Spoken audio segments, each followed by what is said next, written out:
commission. You see that these things are attended to them, okay? Because they have lot of problems, issues here. Okay? Yeah. Atti gold mines here. No, the women who are working here facing the problems.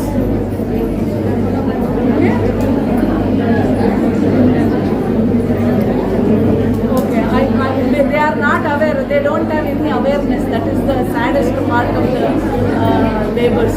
Okay? Yeah. Madam, namaste. Madam, namaste. ನನ್ನ ಹೆಸರು ಲಕ್ಷ್ಮಿ ಅಂತ ಅಂದ್ಬಿಟ್ಟು ನಮ್ಮ ಮನೆಯವ್ರದ್ದು ಎಲ್ಲ note ಮಾಡ್ಕೊಳ್ರಿ. ನಮ್ಮ ಮನೆಯವ್ರದ್ದು ಇರ್ಬೋದು 7 ವರ್ಷ ಆಯ್ತು ಮೇಡಮ್. ಈಗ ಅವಾಗ್ಲಿಂದ ನಮ್ಮ ಪಿಂಚಣಿ ಬರಾಕತ್ತಿತ್ತು ಮೇಡಮ್. ಬರೀ 2,900 ರೂಪಾಯಿ. ಮತ್ತೆ ಅದಕ್ಕಿಂತ ಮುಂಚೆ ತೀರ್ಕೊಂಡವ್ರಿಗೆ 2,000 ರೂಪಾಯಿ. ಅದಕ್ಕಿಂತ ಹಿಂದ್ಗಡೆ ತೀರ್ಕೊಂಡ್ರೆ 1,000 ರೂಪಾಯಿ ಅಲ್ಲಿಗೆ ಶಾಪ್ ಆಯ್ತು ಮೇಡಮ್. ಅದು ಎಲ್ಲದಕ್ಕೂ ಇದಕ್ಕೂ ಏರುತ್ತಾ ಮೇಡಮ್? ನಮ್ದು ಯಾಕೆ ಗ್ರಾಚ್ಯುಟಿ ಪೆನ್ಷನ್ ಇಲ್ಲ ಅಲ್ಲ, ಗ್ರಾಚ್ಯುಟಿದು ಕೊಡ್ತಾ ಇರ್ಬೇಕು. ಇಲ್ಲ ಮೇಡಮ್, ನಮ್ಗೆ ಇರೋ ಪಿಂಚಣಿ ಬರುತ್ತೆ ರೀ. ಅದೇ ಗ್ರಾಚ್ಯುಟಿ ಅಮೌಂಟ್ ಅಲ್ಲಿ ಅವರು ಇದು ಮಾಡ್ಕೊಂಡಿರ್ತಾರೆ, ತಗೊಂಡಿರ್ತಾರೆ. ಮಿಕ್ಕಿದ್ದು ಇಂದ ಕಾಮನ್ ಪೆನ್ಷನ್ ಕೊಡ್ತಾ ಇರ್ಬೇಕು. ಪೆನ್ಷನ್ ಏನಾಗಿದೆ ಎಲ್ಲಕ್ಕೂ ಮೇಡಮ್ ಪೆನ್ಷನ್ ಮಾಡ್ತಾ ಇರ್ಬೇಕು. ಗ್ರಾಚ್ಯುಟಿ ಅಮೌಂಟ್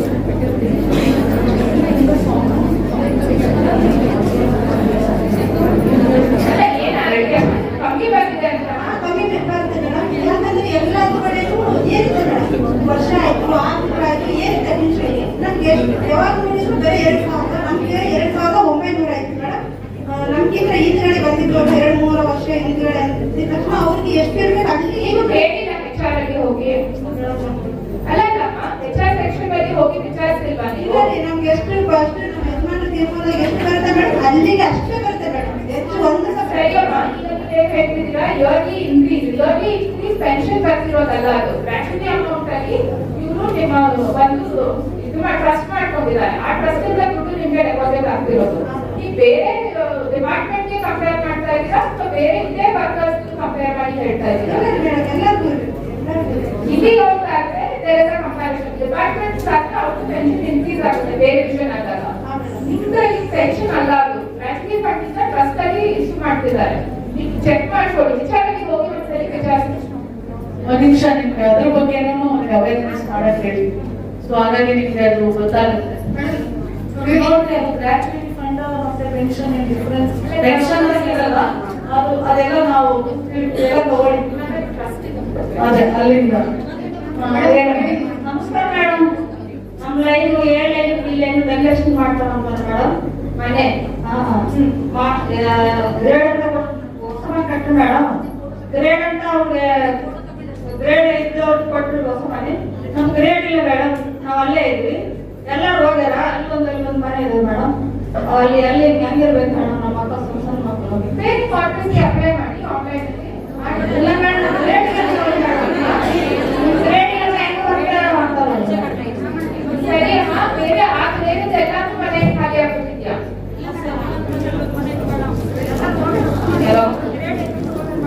ಸರಿ, ಗ್ರೇಡ್ ಬೇರೆ ಕಡೆ ಇಲ್ವಾ, ಖಾಲಿ ಇಲ್ವಾ?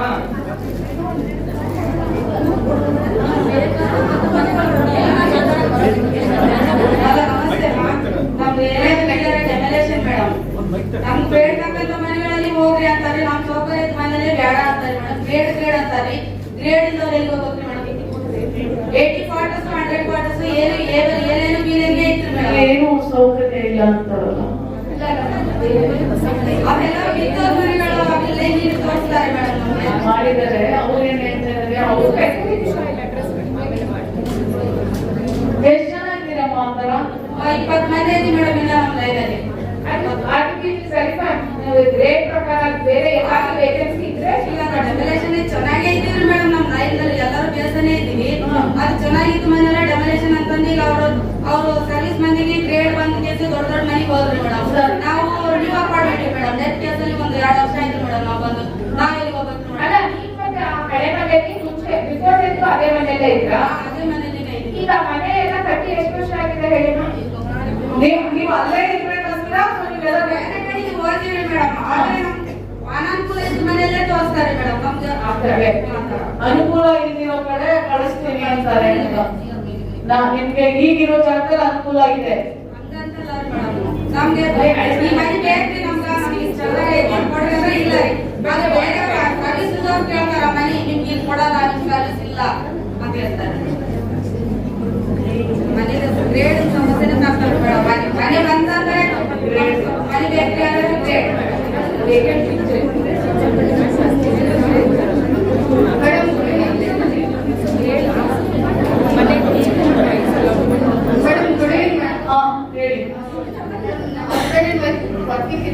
ನಾನು ಕಂಪ್ಲೇಂಟ್ ಕೇಸ್ ಮೇಲೆ ಬಂದಿದ್ದು ನಮ್ಮ ಹಸ್ಬೆಂಡ್ ಹಾಸ್ಪಿಟಲ್ ಮೇಲೆ ಬಂದಿದ್ದಾರೆ ಅಂದ್ರೆ ನಮ್ಮ ಇಬ್ಬರಿಗೂ ಒಂದೇ ಮನೆ ಕೊಡ್ತಾರೆ ಅಂದ್ರೆ ಹಸ್ಬೆಂಡ್ ಒಂದೇ ಮನೆ ಕೊಡ್ತಾರೆ ನನಗೆ ಮನೆ ಇರಲ್ಲ ಡಾಕ್ಟರ್ ಮಾಡಿ ಈಗ ನನ್ನ ಫ್ಯಾಮಿಲಿ ಎಲ್ಲಿ ಹೋಗ್ಬೇಕು since from 5 years I am fighting for since from 5 years ಮೇಡಮ್ಗೆ ಗೊತ್ತಿಲ್ಲ ಹೇಳ್ತೀನಿ ಅವ್ರು ಗೊತ್ತಿಲ್ಲ ಸಿನ್ಸ್ ಫ್ರಮ್ 5 years ನಾನು ಆಧಾರದ ಮೇಲೆ ಯಾರೆಲ್ಲ ನೌಕರಿ ಪಡ್ಕೊಳ್ತಾರಲ್ಲ ಅವ್ರವ್ರ ಮನೆ ಅವ್ರವರಿಗೆ ಅಂತ ಹೇಳಿ ವಿತರಣೆ ಮಾಡಿದ್ದಾರೆ ಮೇಡಮ್. ಒಂದು ಸೆಟಲ್ಮೆಂಟ್ ಅಲ್ಲಿ ವ್ಯವಸ್ಥಾಪಕರ ನಿರ್ದೇಶಕರ ಅನುಮೋದನೆ ಮೇರೆಗೆ ಮಾಡಿದ್ದಾರೆ. ಬಟ್ ಇಲ್ಲೇ ಅವರು ಇಬ್ಬರು ಮದುವೆ ಮಾಡ್ಕೊಂಡಿರೋದ್ರಿಂದ ಒಬ್ಬರಿಗೆ ಮಾತ್ರ ಮನೆ ವಿತರಣೆ ಮಾಡ್ತೀವಿ, ಒಬ್ಬರನ್ನ ಖಾಲಿ ಮಾಡಿ ಅಂತ ಹೇಳ್ತಾರೆ. ಅದು ಒಂದು ದೊಡ್ಡ ಸಮಸ್ಯೆ.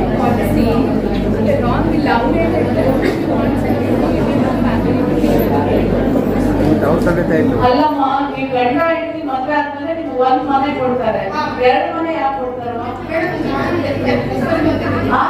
ನಾನು ಬಂದು ಟೆಕ್ನಿಸ್ ಮೇಲೆ ಮತ್ತೆ ನಮ್ಮ ಫಾದರ್ ಡೆತ್ ಆದ್ಮೇಲೆ ನಾನು ಕಂಪ್ನಿಗೆ ಬಂದೆ ಜಾಯ್ನ್ ಆಗಿದ್ದು. ಈಗ ನನ್ನ ಅಮ್ಮ ಅಂದ್ರೆ ನಮ್ಮ ಮನೆ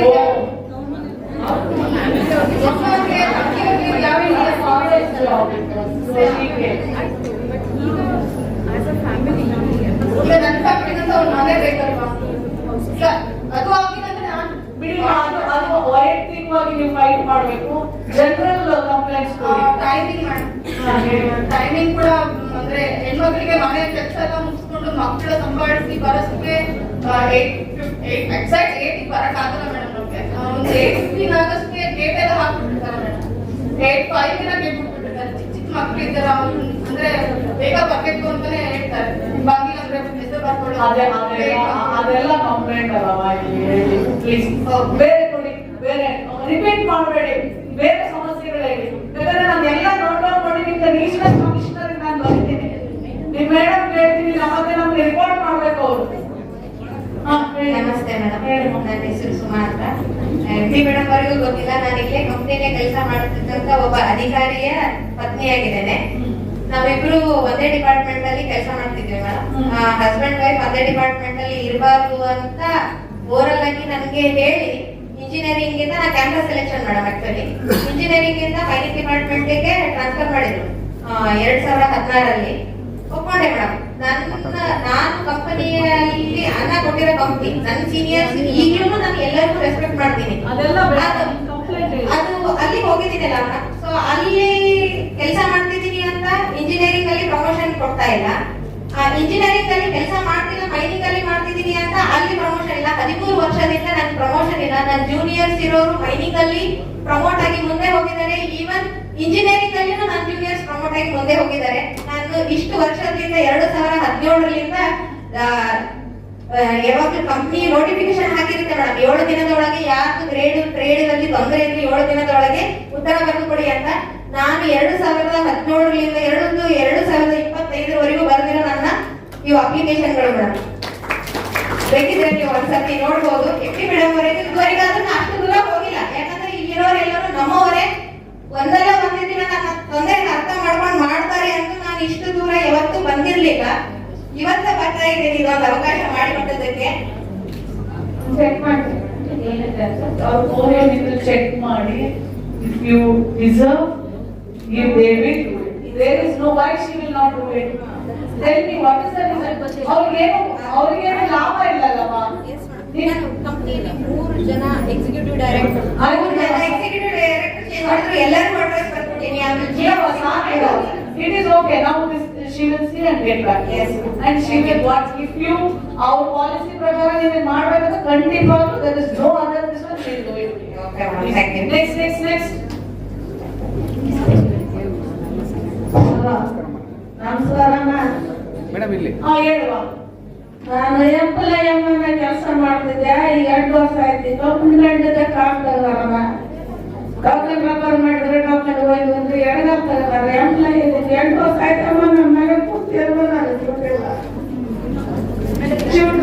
ಮೇಡಮ್ ಮೇಡಮ್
ಗವರ್ಮೆಂಟ್ಗೆ ಹೋಗಿದೆಯಲ್ಲ ನಿಮಗೆ ಗೊತ್ತಿದೆ ಅನ್ಸುತ್ತೆ ಅಲ್ವಾ ಮೆಡಿಕಲ್ ಆಕ್ಟಿವಿಟಿ ಅದು ಗವರ್ಮೆಂಟ್ ಅಲ್ಲಿ ನೀವು ಹಾಸ್ಪಿಟಲ್ಗೆ ಹೋಗೋದಿರೋದು ಹೇಳ್ತಾ ಇದ್ದೀರಾ ಅಲ್ವಾ ವಿಧಾನ ಹಾಸ್ಪಿಟಲ್ ಹೋಗಿ ಅವ್ರ ಮೊದಲು ಮಾತಾಡ್ತಾರೆ 8 ವರ್ಷ ಮನೆ ಅಡ್ಮಿಟ್ ಆಗಿ ಹಾಗೆ ಹಿಂಗೆ ಕೂರಿಸಿದ್ದೀರಾ ಇನ್ನು ಒಂದೇ ವರ್ಷ ಇದೆ ಮೇಡಮ್ ಸರ್ವಿಸ್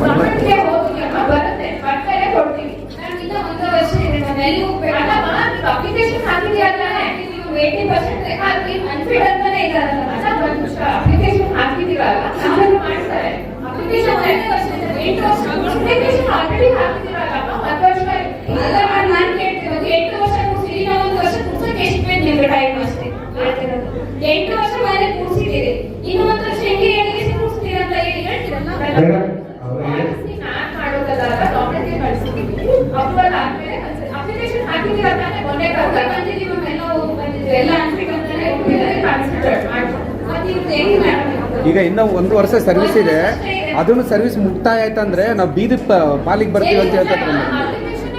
ಆಗಿದೆ. ಯಾವಾಗ ಬರ್ತೀರಿ ಮೇಡಮ್ 8 ವರ್ಷ ಆಯ್ತು ಬರಲ್ಲ ಮೆಡಿಕಲ್ ಅನ್ಫಿಟ್ ಜಾರಿನೇ ಆಗ್ತಾ ಇಲ್ಲ ಮೇಡಮ್. ಯಾವಾಗ ಮೇಡಮ್ ರಿಟೈರ್ಡ್ ಆಗೋ ಮೇಡಮ್ 8 ವರ್ಷದಿಂದ ಸಮಸ್ಯೆ ಇದೆ ಮೇಡಮ್.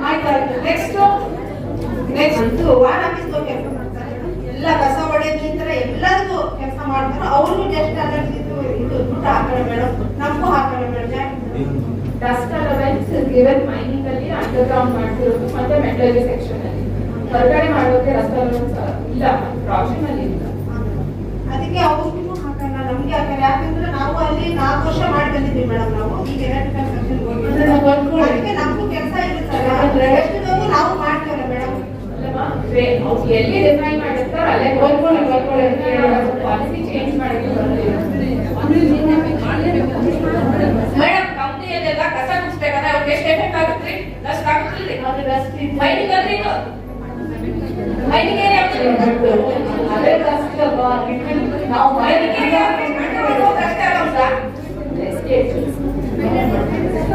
ಮೈಂಡ್ ಡಸ್ಟನು ಈ ಜಾಗದಲ್ಲಿ ಇರಲ್ಲ ಅಂತಲ್ಲ it will be there check ಮಾಡಿ ಆ ತರ ಇದೆ ಚೇಂಜ್ ಮಾಡಿ ಅವ್ರಿಗೆ ಅನುಕೂಲ ಮಾಡ್ಕೊಳ್ಳಿ ನೆಕ್ಸ್ಟ್ ಪ್ರಯೋಗಾಲಯದಲ್ಲಿ ಕೂಡ Next. ಟೆಸ್ಟ್ ಅದನ್ನು ಕೂಡ ಅಪ್ರೂವಲ್ ಕಳಿಸಿದ್ದೀವಿ ಮೇಡಮ್ ನಮಸ್ಕಾರ ಕೆಲಸ ಮಾಡ್ತಾರಲ್ಲ ಲ್ಯಾಬ್ ಟೆಕ್ನಿಷಿಯನ್ ಅವರು ಕೂಡ ಈಗ ಅಪ್ರೂವ್ 2 ಸಾರಿ ಹಂಚಿಕೊಂಡಿದ್ದೀವಿ ಮೇಡಮ್ ನಮಸ್ಕಾರ ಮೇಡಮ್ ಇದು ಇಷ್ಟೊತ್ತಾಗಿದ್ದು ಕಂಪ್ನಿ ಐತ್ರಿ ಇದು ವಿಲೇಜ್ ಇಂದ ಇರ್ತದೆ ಅಟ್ಲೀಸ್ಟ್ ವಿಲೇಜ್ ಹೇಳಿಲ್ಲ ಬಿಡಿ ಶೌಚಾಲಯ ನೀರು ನಾನು ಬೇರೆಯವ್ರಿಗೆ ಮೇಡಮ್ ಆಸ್ಪತ್ರೆಯಲ್ಲಿ ಹೆರಿಗೆಗೆ ಅಂತ ಬರ್ತಾರೆ ಮೇಡಮ್ ಸೀರಿಯಸ್ ಇರ್ತದ್ರಿ. ಇಲ್ಲಿ ಎಕ್ಕಿಗೆ ಹೆಣ್ಮಕ್ಳು ಡಾಕ್ಟ್ರಿ ಇಲ್ರಿ, ಮತ್ತೆ ಆಂಬುಲೆನ್ಸ್ ಬರ್ತಾ ಇರ್ತದ್ರಿ. ಆಮೇಲೆ ಜನರೇಟರ್ ಕರೆಂಟ್ ಬಂದಂದ್ರೆ ಜನರೇಟರ್ ಇಲ್ಲ ಮೇಡಮ್. ಆಮೇಲೆ ಕರೆಂಟ್ ಹೋದ್ರೆ ಜನರೇಟರ್ ಇಲ್ಲ. ಎಲ್ಲಿ? ಇಲ್ಲಿ ಅಟ್ಟಿನಾಗ ಅಟ್ಟಿ ಗೌರ್ಮೆಂಟ್ ಹಾಸ್ಪಿಟಲ್. ಮತ್ತೆ ಮೆಡಿಸನ್ ಸರಿಗೆ ಇಲ್ಲ ಮೇಡಮ್. ಏನ್ ಮಾಡ್ತಿದ್ದೀರಾ ಮೇಡಮ್? ಮೊಬೈಲ್ ಹಿಡಿದು ಡೆಲಿವರಿ ಮಾಡಿದ್ದು ಒಂದು ಎಲ್ಲ. ಮೇಡಮ್. ಓ, ಅದು ಅಟ್ಟಿನೇನಾ? ಅಟ್ಟಿ ಮೇಡಮ್. ಮತ್ತೆ ಮೆಡಿಸನ್ ಸರಿಗಿಲ್ಲ ಮೇಡಮ್. ಮೆಡಿಸನ್ ಬಹಳ ಕಡಿಮೆ ಆಗ್ತಿದೆ. ಅಂದ್ರೆ ಮೆಡಿಸಿನ್ಸ್ ಕೊಡಲ್ಲ ಪೇಷಂಟ್ಸ್ ಬಂದ್ರೆ? ಇಲ್ಲ ಮೇಡಮ್, ಸ್ಟಾಕ್ ಇಲ್ಲ, ಸ್ಟಾಕ್ ಇಲ್ಲ, ಎಲ್ಲ ಆಚೆ ತಗೋಬೇಕು. ಬರ್ತಾನೆ ಇಲ್ರಿ ಮೇಡಮ್, ಮೆಡಿಸನ್ ಇಲ್ಲ. ಮತ್ತೆ ಅಲ್ಲಿ ಒಂದು ಬಿಸಿ ನೀರಿನ ವ್ಯವಸ್ಥೆ ಇಲ್ಲ. ಹೆರಿಗಾದಂತ ಬಾಣಂತಿಗೆ ಒಂದು ಬಿಸಿ ನೀರಿನ ವ್ಯವಸ್ಥೆ ಇಲ್ಲ. ದೂರದಿಂದ ಹಳ್ಳಿಯಿಂದ ಬರ್ತಾರೆ, ಬಡ ಕುಟುಂಬದಿಂದ ಸರ್ಕಾರಿ ಆಸ್ಪತ್ರೆಗೆ ಬರ್ತಾರೆ ಮೇಡಮ್. ಅವ್ರಿಗೆ ಲಿಂಗಸೂರ್ಗೆ ಹೋಗ್ರಿ, ರಾಯಚೂರ್ಗೆ ಹೋಗ್ರಿ, ಅದೈತಿ ಇದೈತಿ ಅಂತ ಕಳಿಸ್ತಾರೆ. ಆ ಮೂಮೆಂಟ್ ಹೆಂಗಿರ್ತ ಹೆಂಗಿಲ್ಲ ಗೊತ್ತಾಗದಿಲ್ಲ. ಅದನ್ನ ಇಲ್ಲಿ ಒಬ್ರು ಮಹಿಳಾ ತಜ್ಞರು ಇರ್ಬೇಕ್ರಿ ಮೇಡಮ್. ಹೆರಿಗೆಗೆ ಹೇಳಿದ್ದಾರೆ ಬರ್ತಾರೆ. ಅಟ್ಟಿ ನಾನು ಬೇರೆ ಮಾಡ್ತೀನಿ ಮೇಡಮ್. Okay okay, ಆಯ್ತೇನಮ್ಮ? ಶೌಚಾಲಯ ಇಲ್ಲ ಮೇಡಮ್. ಶೌಚಾಲಯ ಅಟ್ಟಿನಲ್ಲಿ. ಮತ್ತೆ ಇಲ್ಲಿ ಆಫೀಸರ್ ಸರ್ವೆಂಟ್ ಇರ್ತಕ್ಕಂಥ ಕುಟುಂಬಗಳಿಗೆ ನಿವೇಶನ ಇಲ್ಲ. ಆ ಆಫೀಸರ್ ಸರ್ವೆಂಟ್ಗಳಿಗೆ ಆಫೀಸರ್ ಸರ್ವೆಂಟ್ಗೆ ಒಂದು ಕೊಠಡಿ ಕೊಟ್ಟಿದ್ದಾರಂತೆ, ವಾಶ್ರೂಮ್ಸ್ ಇಲ್ಲ. ಶೌಚಾಲಯ ಇಲ್ಲ ಮೇಡಮ್. ಆಫೀಸರ್ ಸರ್ವೆಂಟ್ ಅವರಿಗೆ ಶೌಚಾಲಯ ಇಲ್ಲ. ಮತ್ತೆ ಅವರು ನಾವಾಯ್ತು, ನಮ್ಮ ಮಕ್ಕಳಾಯ್ತು, ನಮ್ಮ ತಾಯಿದಾರಾಯ್ತು, ನಮ್ಮ ಅಜ್ಜಿದಾರಾಯ್ತು, ಆಫೀಸರ್ ಕ್ವಾರ್ಟರ್ಸ್ ಅಲ್ಲೇ ಸರ್ವೆಂಟ್ ಕೆಲಸ ಮಾಡಿ ಅಂತ ಜೀವನ ಮಾಡ್ಬೇಕು ಮೇಡಮ್. ನಮ್ಮ ಮಕ್ಕಳು ಮುಂದಿನ ವಿದ್ಯಾಭ್ಯಾಸಕ್ಕಾಯ್ತು ಅಥವಾ ನಮಗೆ ಮುಂದೆ ಬದುಕಲಿಕ್ಕೆ ಹೊರಗಡೆ ಒಂದು ನಿವೇಶನ ಇಲ್ಲ, ದುಡ್ಡು ಇಲ್ಲ, ನಿವೇಶನ ಇಲ್ಲ. ಒಬ್ರು 200 ರೂಪಾಯಿ ಕೊಡ್ತಾರ ಆಫೀಸರ್, ಒಬ್ರು 500 ರೂಪಾಯಿ ಕೊಡ್ತಾರ, ಒಬ್ರು ಏನೂ ಕೊಡೋದಿಲ್ಲ. ಇಲ್ಲ ಮೇಡಮ್, ಸರ್ವೆಂಟ್ ಆಫೀಸರ್ ಕ್ವಾರ್ಟರ್ಸ್ ಅಲ್ಲಿ ಆಫೀಸರ್ ಸರ್ವೆಂಟ್ ಅವರಿಗೆ ಶೌಚಾಲಯ ಇಲ್ಲ ಮೇಡಮ್. ಎಂಪ್ಲಾಯ್ಸ್ ಅವ್ರ ಮನೆ ಒಳಗೆ ಸರ್ವೆಂಟ್ ಇದ್ದಾರೆ. ಸರ್ವೆಂಟ್ ಇದೆ ಮೇಡಮ್. ಅವ್ರ ಕೆಲಸ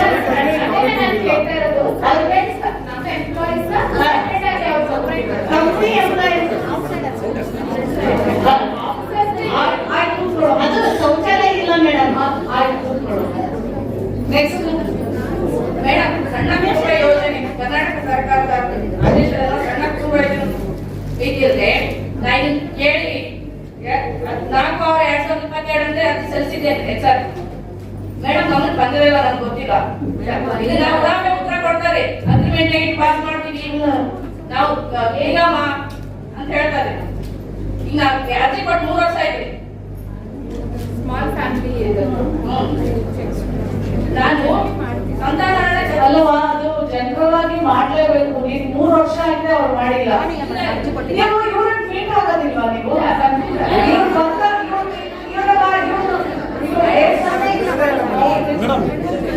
ಬಿಡೋದೇ ಇಲ್ಲ ಅಲ್ಲಿ.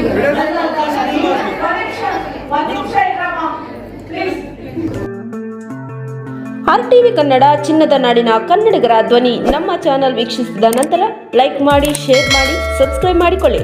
ರಾಯಚೂರು ಜಿಲ್ಲೆಯ ಪ್ರತಿನಿಧಿ ಶ್ರೀನಿವಾಸ್ ಮಧುಶ್ರೀ, ಹಟ್ಟಿ ಚಿನ್ನದ ಗಣಿ. ಧನ್ಯವಾದಗಳು.